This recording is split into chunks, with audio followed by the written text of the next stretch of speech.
Šis ozols mūsu pilsētai un skolai par godu, lai darītu prieku mūsu skolēniem, mūsu pilsētniekiem, kas šeit viesosies.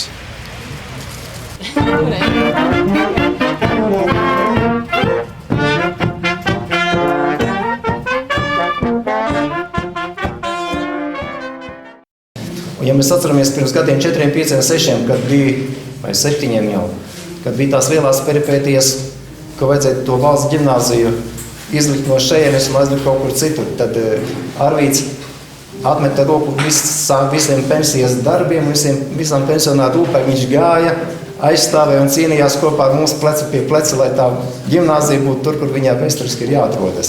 Paldies tev par to. Es jau 70 gadu jubilēju teicu, ka uzvārds ir jāmaina. Sievietes to dara bieži, bet arī vīriešiem kādreiz jāmaina. 70 gados viņš vairs nav nekāds ozoliņš, bet ir ozols. 80 gados es jau tā varbūt ar tādu varbūt ļaunu pieskaņu es teicu, 80 gados tas vairs nav pat ozols, tas ir vecozols.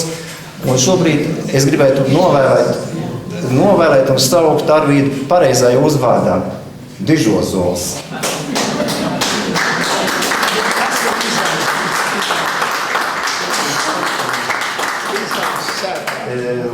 Lai zaļo kuplo ozols, kas ir iestādīts un arī simboliski dižozolam arī turpmāk tikpat aktīvi, tikpat radoši dzīvos un kuplot. Paldies! Un tā es krīstu, un tā es vienmēr dzīvīšu. Es vienā dzīvi neatzīstu, kas laimi ir to meklēšu. Es vienā dzīvi neatzīstu, kas laimi ir to meklēšu. Arī tur ir dateles teikšā. Lai daudz laimes ar laimes šokolādi. Un vīru čekā.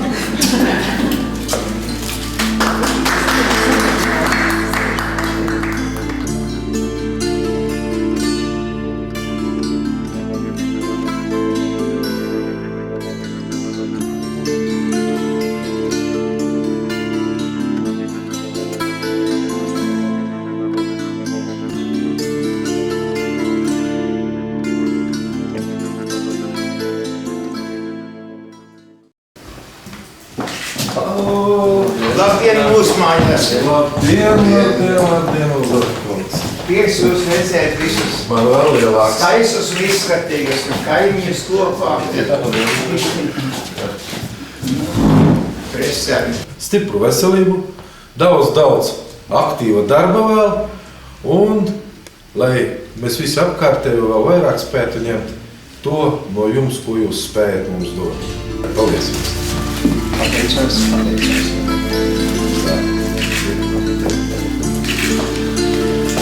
Pateicoties tev, mēs esam iepazinuši Ventspili, mēs esam iepazinuši Liepāju, mēs zinām Kuldīgu, mēs zinām Rēzekni, mēs zinām Ludzu, mēs zinām Latgali ar brīnišķīgiem ezeriem, esam kāpuši Mākoņkalnā un esam kāpuši Igaunijā kalnos, un paldies tev par to. Un lieto šīs mūsu no sirds dāvanas un turpmāk atkal nākošo gadu dosimies ceļā. Tie brīži, kas ir pavadīti pārgājienos, ekskursijās, tos atcerās šie mani bijušie skolnieki, mani Jēkabpils sabiedrība vienmēr. Arvīts Ozoliņš dzimis 1917. gada 26. septembrī Krievijā, Tomskas guberņā Pirmā pasaules kara bēgļu ģimenē.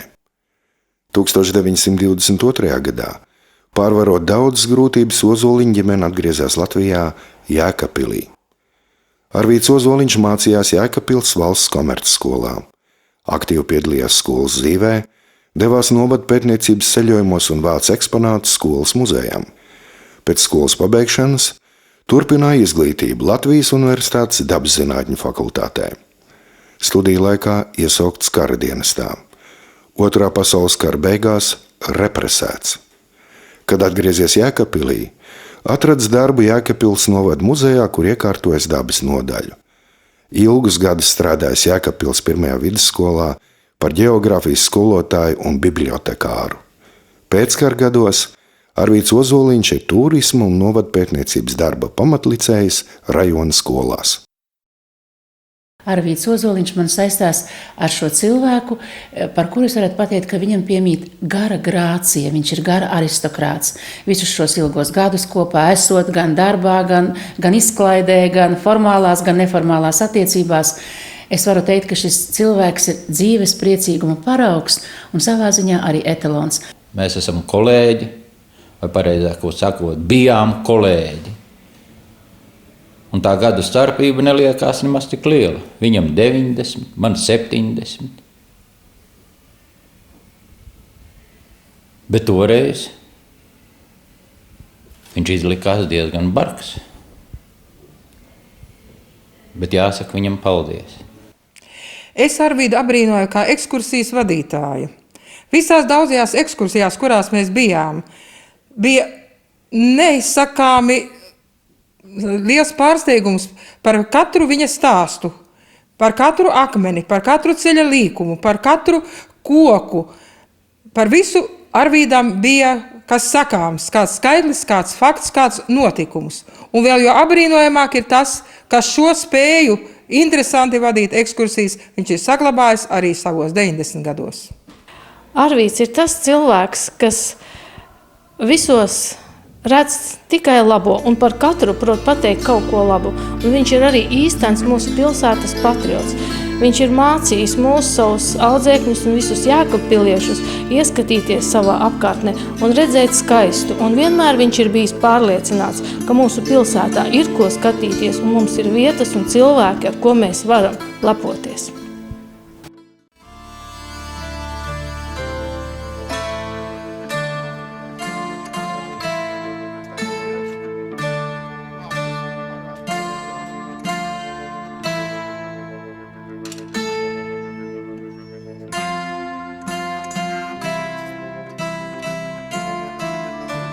Šī ēka ir Luterāņu draudzes diakonijas nams.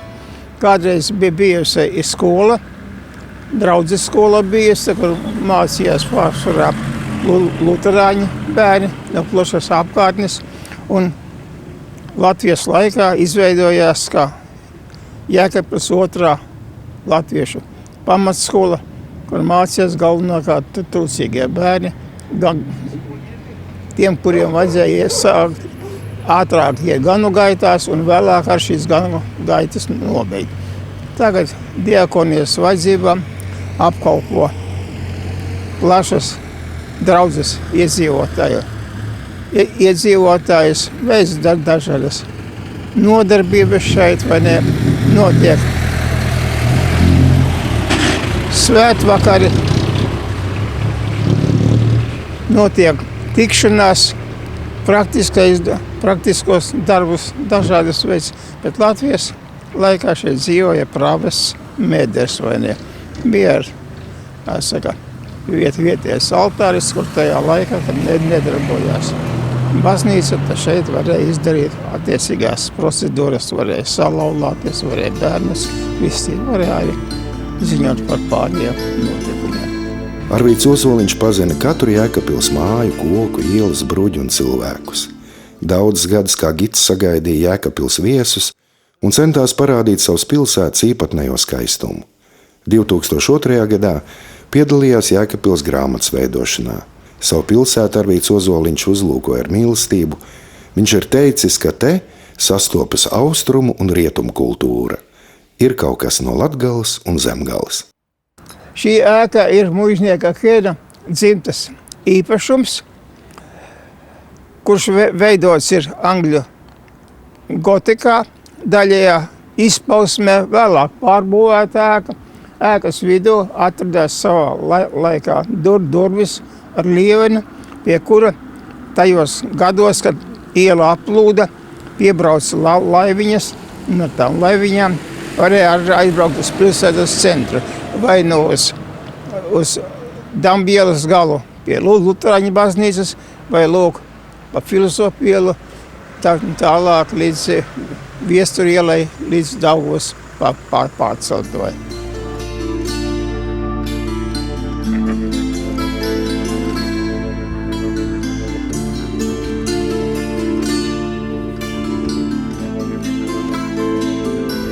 Šī ir Kēna muiznieka liķieru fabrika.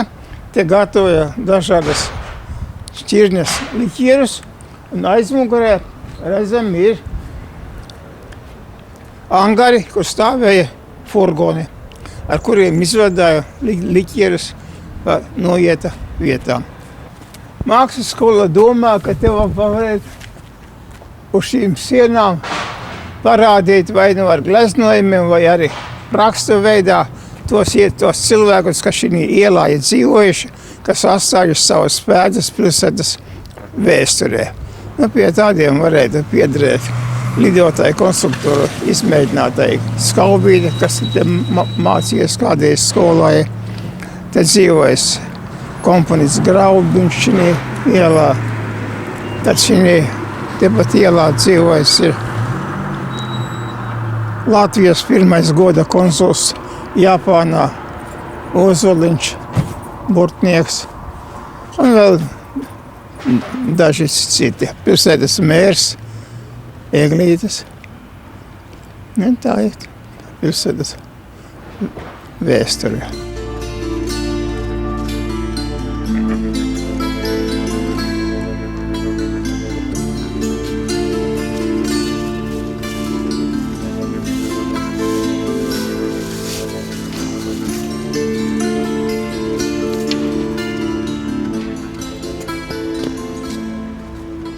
Te apkārt pilī muiznieka namam ir parks, izveidots vēlākos gados, veidots angļu parku parauga manierē, koki stādīti neregulārās formās, neizveidot arī taciņas ir neregulāras, izrakts ir dīķis un piekļaujās parkam klātam plašs dārzs.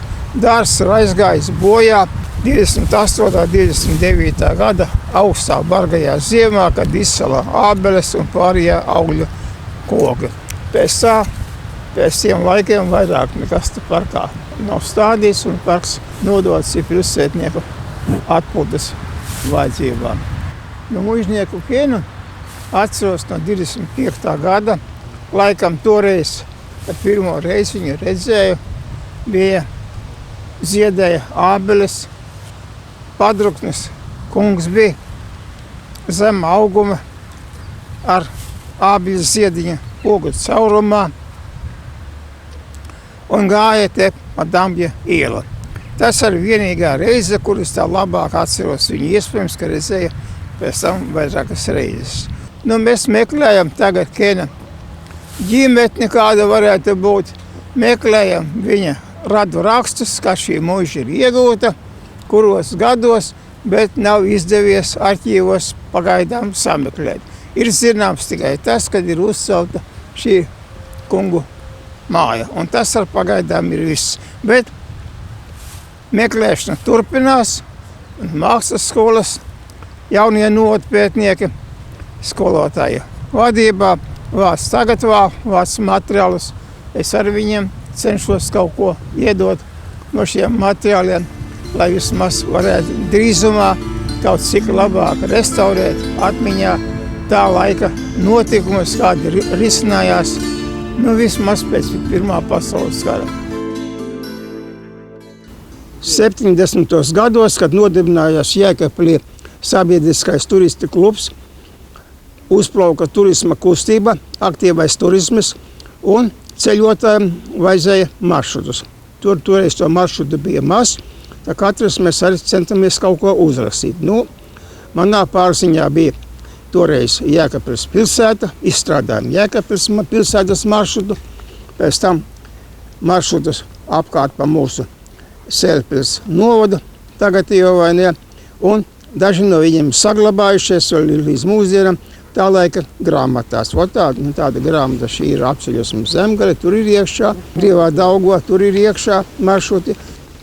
Te vēl ir bildes no tā laika, kāda Jēkabpils izskatījās 60. gados. Diezgan interesanti man pašam viņa palasīt. Tad, lūk, es katram objektam izgatavoju tā sauktās objektu kartiņas.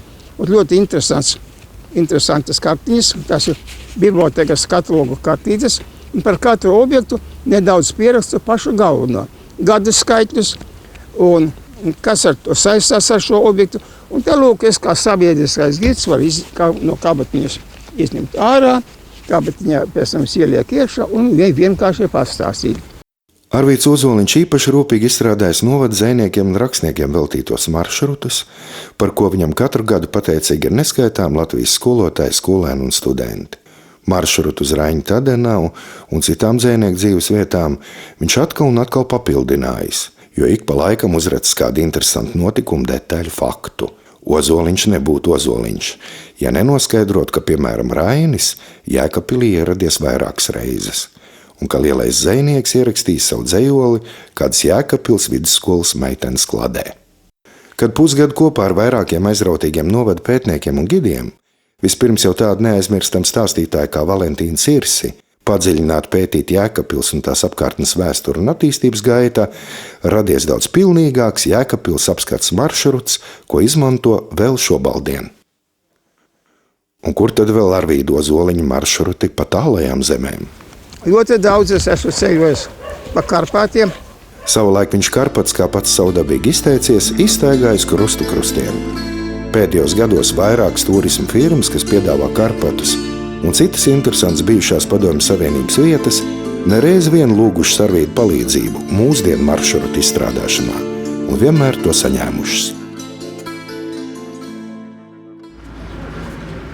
Arvīds Ozoliņš ir kājām gājējs. Arvīds Ozoliņš ir mūžīgo darīšanu cilvēks. Jāaiziet uz ģimnāziju, jāaiziet uz kultūras namu, jāaiziet uz bibliotēku, jāaiziet uz...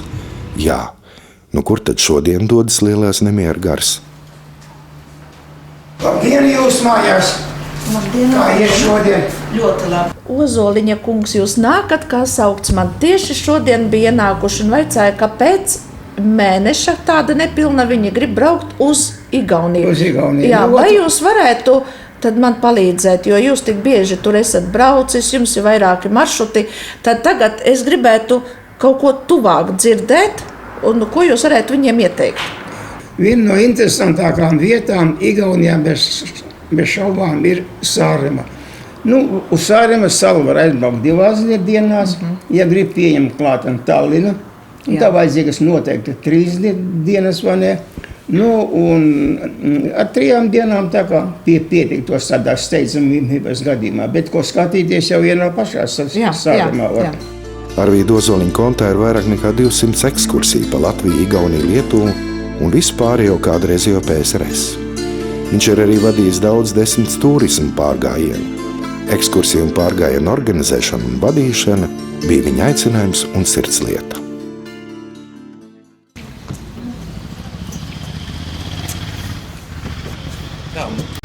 Mums bija Incēnos, Saulvietos, pēc tam uz kalna Kaikfēbēļa.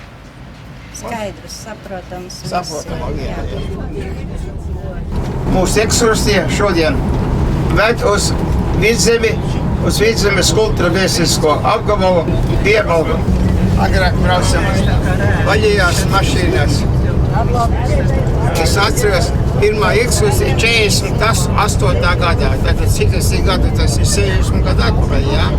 Mēs braucam ar tehniku, braucam uz Cēsiem. Un bija apmācies laiks. Sāka lēnām līņā, mēs sēdam, ziniet, kravas mašīna. Toreiz bija kravas mašīna. Līdz Piebalgā atbraucu galīgi slabi. Piebalgas skolā iegājām iekšā, palūdzam atpūsties, sakārtoties, iekurnam uguni. Lielā katlā uzvārīja visiem ēdi, to ar ceramo. Pat tam pārgāja vietus arī apžāvējamies, iebraucam cēsies, spirkti un viss. Ja Dievs, kā sacīt jāsaka, kāda vieta ir vēlējies gaišumam un glītumam, tad tā ir Piebalga no viena gala līdz otram. Dievs vēlējies Piebalgai būt, kā mirdzošai lāsai visos gada laikos. Jābrauc tikai uz Piebalgu un paradīzē iekšā esi jau. Piebalgas alus, tāpat kā sacīt jāsaka, mīkstilieni iekšā, bez īstas skroga būšanas.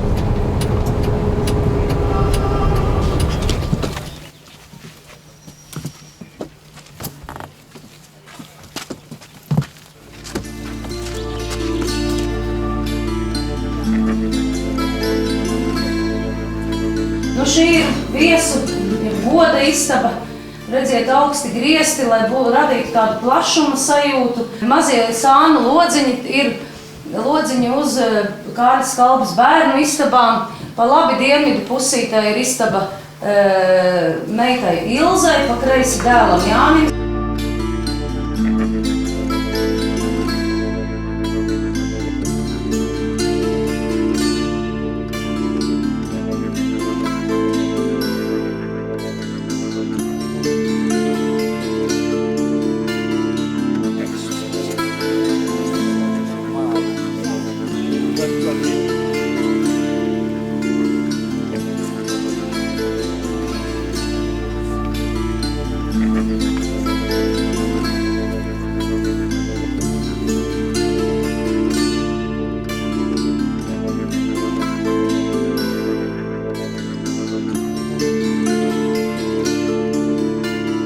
Nu šeit ir Piebalgas ūdensrožu dīķis. To viens centusies iekārtoja, patreiz viņš viņā saulē kop, tur ir savus dīķus, bet tas, kas ir palicies pāri no viņa laikam, tas šeit ir.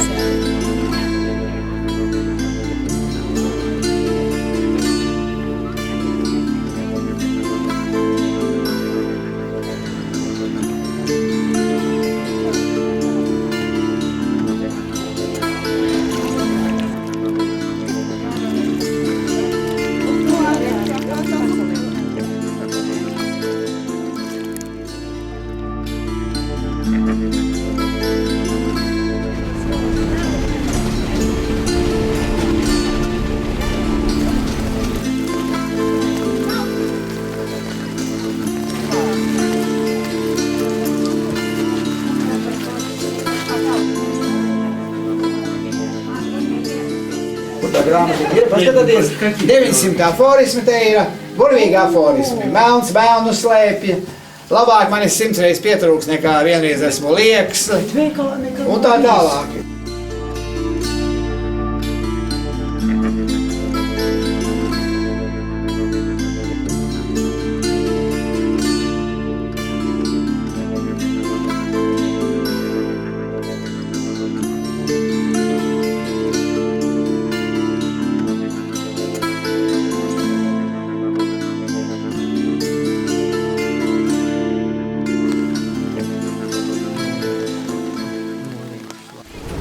Cienījamie ekskursijas dalībnieki, mūsu ekskursija pa Piebalgu ir beigusies.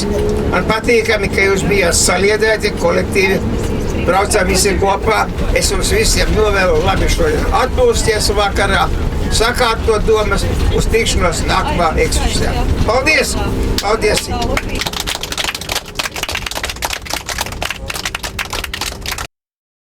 Šitās puķītes ir no jauna.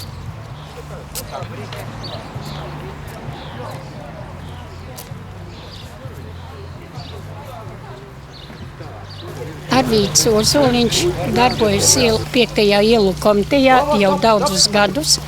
Viņš mums ir tāds estētiskais audzinātājs un izglītotājs.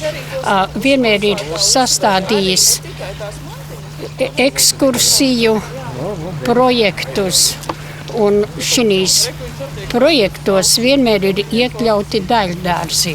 Arvīds ir informējis mūs vienmēr par republikā skaistākajiem dārziem, un tad projektos, kad mēs dodamies Latvijas skaistākās vietas apskatīt, tad viņš arī mūs ved uz skaistākajiem dārziem.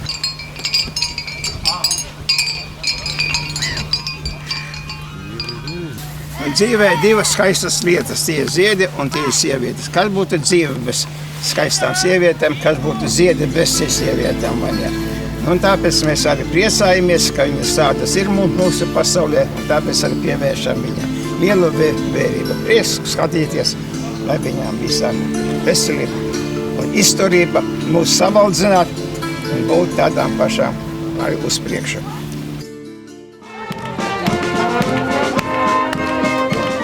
Arvīds Ozoliņš, Lūcija Ķuzāna, Roberts Aišpurs bieži ir kopā gan kā Jēkabpils goda pilsoņi, gan kā bijušie skolotāji. Pareizāk gan būtu teikt skolotāji uz mūžu. Kopā semināros, konferencēs, fórumos, dažādos kultūras pasākumos, nu klāt kārtējie Jēkabpils pilsētas svētki. Ar Arvīdu Ozoliņu mēs bijām darba biedri ilgus gadus Jēkabpils 1. vidusskolā.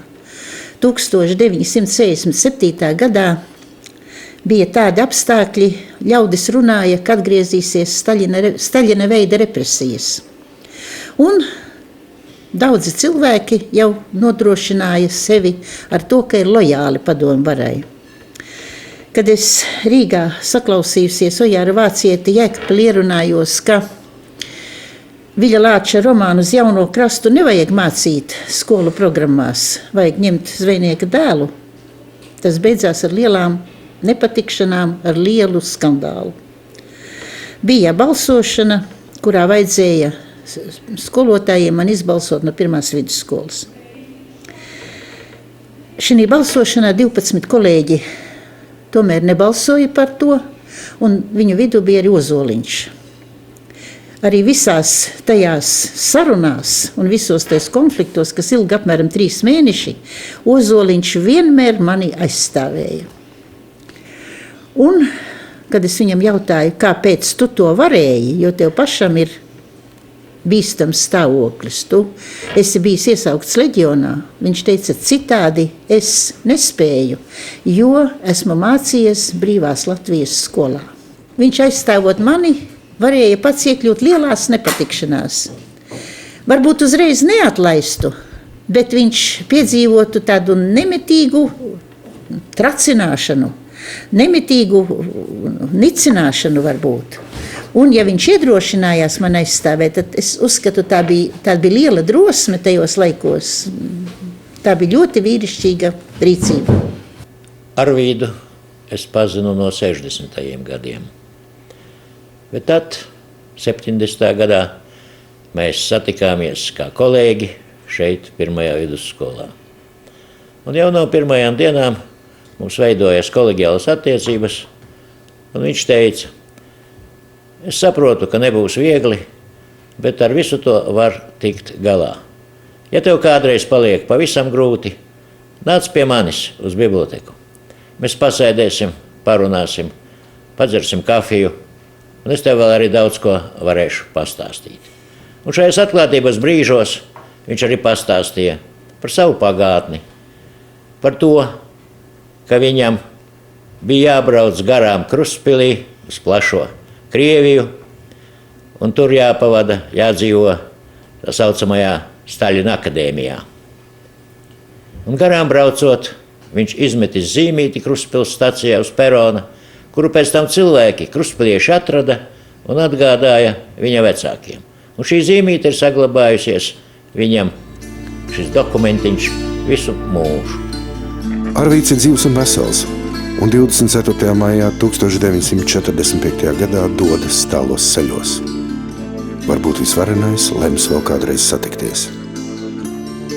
Ne jau tikai tas, arī daudzas citas ļoti vērtīgas, nopietnas sarunas notika bibliotekā Zaļajā mājiņā, kur izvietojas biblioteka līdz 1979. gadam. Un vēl viens gadījums. Pirmdienas rīts, dažas minūtes pēc 9, pēkšņi kabinetā parādās Arvīds. Nosmērējies ar kvēpiem, rokas netīras, seja arī. Viņš uztraukts saka, bibliotekā bija ugunsgrēks, ko izraisījis bija nejauši rīkodamies ar magnetofonu praktikants, kuram bija atļauts tur pārnakšņot. Acīm redzot, intuīcijas stundā viņam lika aiziet uz biblioteku un paņemt kaut kādu aizmirstu uzskates līdzekļu. Tātad man tanī brīdī radās iespējas, ka Arvīdam piemīt kaut kāda īpašība, kaut ko paredzēt, it kā kaut kur varētu būt nelaimes gadījums. Un tas būtu briesmīgi, ja viņš tur nebūtu ieradies.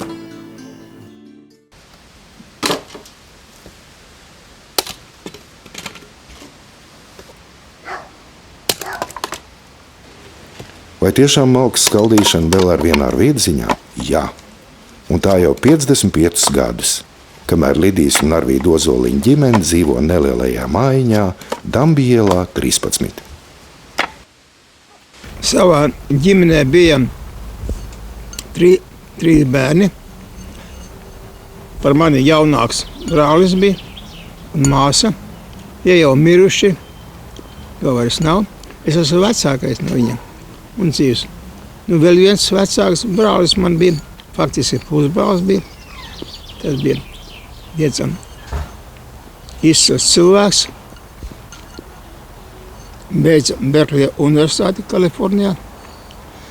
Aizgāja uz Kobi strādāt uz Angliju institūtu par pasniedzēju. Praktiski bija poliglots. Daudz valodas pārzināja. Un bija mūsu Latvijas valsts pirmais goda konzuls. Svarīgi, es domāju, ka dzīvot optimistisku dzīves veidu. Lai ir grūti iet, es domāju, ka tev būs kādreiz labāk. Jo vienmēr arī visgrūtākos laikos tuneļa galā kaut kāda gaismiņa parādās, kas tevi priecē. Tā mums arī vaņa. Bija studija gados, kad studēja Rīgā, gulējām nelielā istabiņā, bija jāguļ uz saliekamā matračīša, pa vakariem to ienes iekšā, pa dienu iznes ārā vaņā. Gulējām, bija arī tā, ka kādu dienu pat nebija kvēst vai ne, jo toreiz asfalts bija ļoti mazs tajos laikos. Tomēr tas dzīvesveids bija, ka tev jādzīvoja. Mēs dzīvojam arī. Un šis dzīvesveids ir bijis tāds saistīts man personīgi ar dabu. Es esmu dabas mīļotājs jau no seniem laikiem, no vissenākiem laikiem. Ja toreiz, kad braucam no Sibīrijas mājās, no bēgļu gaitām, pa vagonu logu, es redzēju gan kalnus, gan Sibīrijas līdzenumus redzēju, Urālu kalnus redzēju, Aizbalga kalnus redzēju. Un tas man tā acis palicis atmiņā. Tāpēc, kā saka, turisti to jau no mazām dienām staigāja. Es mācīju fizisko ģeogrāfiju, un tā fiziskā ģeogrāfija ir viss, kas saistās ar dabu, dabā sastopams. Tātad tev jārāda ārā. Es tos bērnus sāku vest ārā. Sāku vest ārā pārgājienos, ekskursijās. Nebija nevienas sestdienas, nevienas svētdienas, ka mēs ar bērniem kaut kur nestaigātu. Vēlāk pievienojās arī pilsētas jaunieši, izveidojās turistu interešu klubs. 55 gadus esam dzīvojuši kopā. Maigojušies, neesam daudz mīlējušies, arī neesam normāli, kā saka, dzīvojuši, bez liekam ekscesiem ne uz vienu pusi, ne uz otru pusi. Un laikam normālais dzīves veids ir svarīgāks par visu ko, vai ne? Bet, kad bijām jauni un friši, kad viens ar otru gribēja mīlēties un maigoties, tad jau, protams, vairāk pastrīdējamies, jo katrs gribēja parādīt, ka viņš ir dušīgāks, spēcīgāks. Bet tādu lielu strīdu mums nav bijis, jo nebija jau kāda laika. Galvenais nebija laika, mēs ļoti maz tikamies. Un tāpēc mums tā jaunība ir pagājusi vienam otru neredzot. Nebija, jo bija daudz svarīgāki citi jautājumi, kas bija jākārto. Teiksim, kad kāds strīdas jautājums, kad tu strīdēsies, nebija kas strīdēties. Tagad arī daudzi nestrīdamies. Tagad pavisam nestrīdamies. 50 gramu pa dienu var iedzert šnopsta. Un labs šnops vienmēr ir veselīgs, jā. Bet tikai vairāk nevajadzīgi dzert. Pietiek, jo tad tu uzreiz asins izstaigā pa vēnām, aiziet uz pirkstu galiem, kad ir salti, paliek silti tie pirkstu gali. O, ļoti labi. Jā.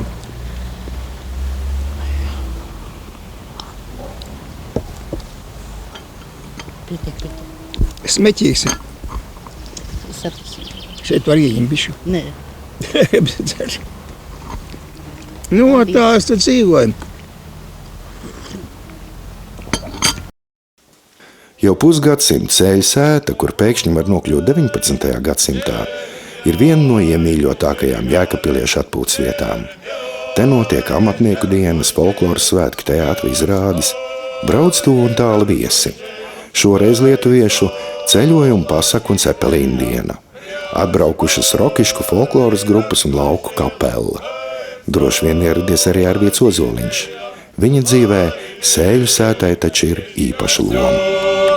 Laimīgai par jūsu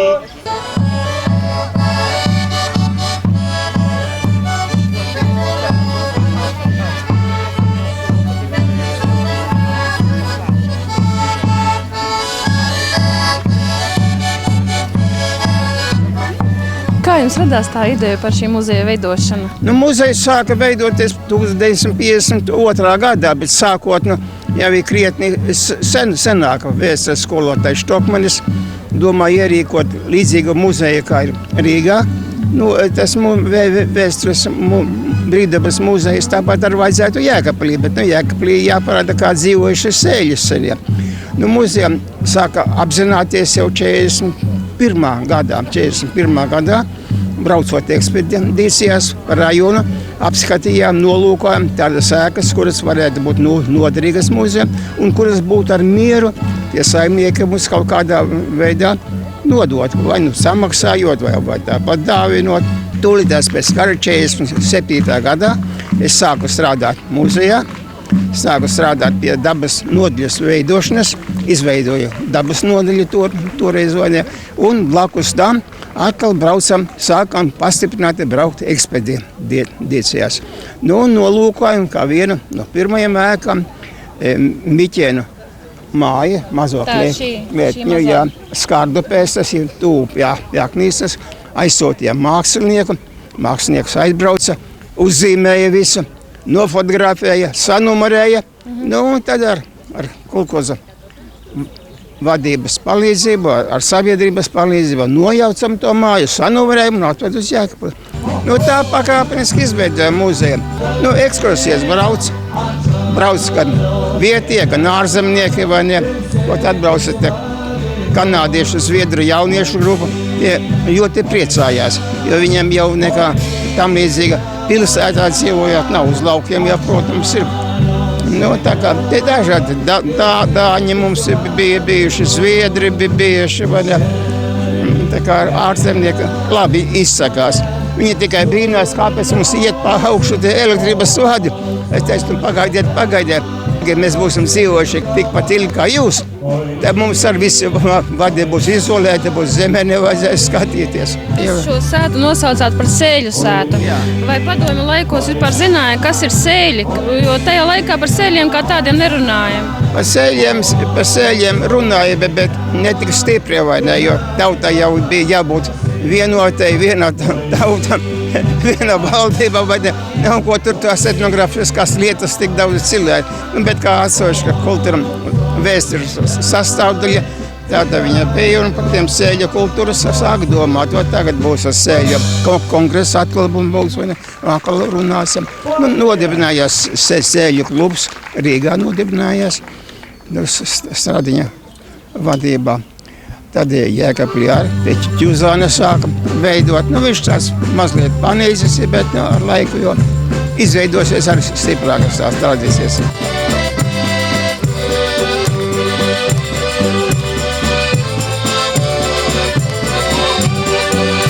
Ir vilnojoša koveža, ir pirmamai, dievonamai, ir džiaugsis motina sena, kad vėl į namus sugrįžai. Ir vilnojoša konverže, ir namai, tėvų namai, ir džiaugsmas. Zirnavas ir interesantas ar to, ka, lūk, lai viņas varētu sākt darbināt, lai vējs sāktu griezt spārnus, dzirnavas ir jāpagriež ar visu stāvu vēja virzienā. Tāpēc pie dzirnavām klāt ir tāds bomis liels vienā pusē, kad atbrauca malēja, tā piejūdza zirdziņus un tā dzirnavas pagrieza vēja virzienā. Nu, arī ir otrā pusē. Pirtiņa ir, ir mēģinājuši ar puikas pirtiņu nodedzināt. Vienreiz bija pielikuši uguni, vai ne?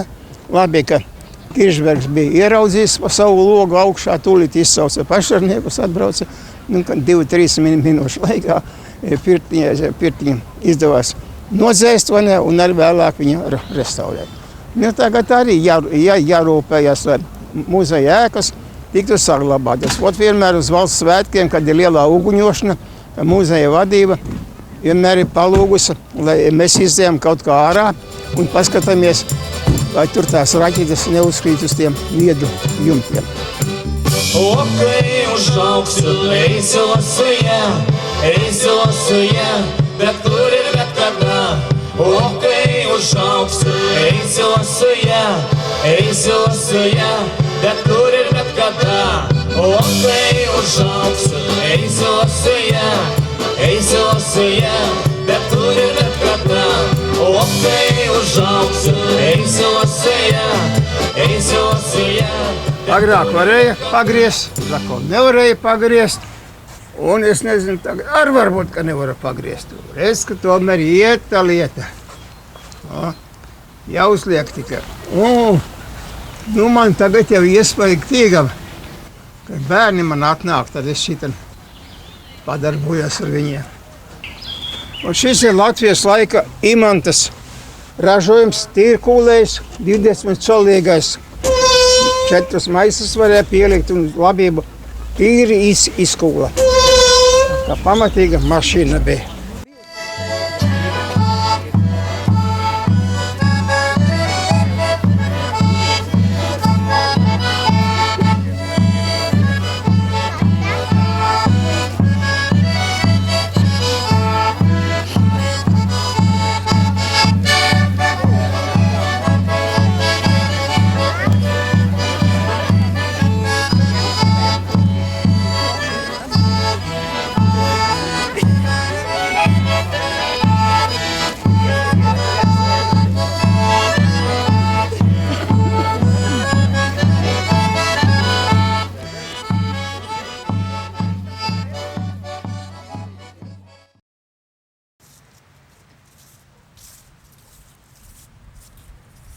Redz, cik tu liels esi izaudzis pa vienu gadu.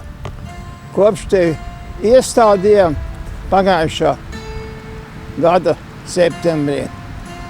Auzu Ozoļņi liels, priecēja skolu, priecēja jēkabpiliešus un visi, kas pie mums šeit atbrauc.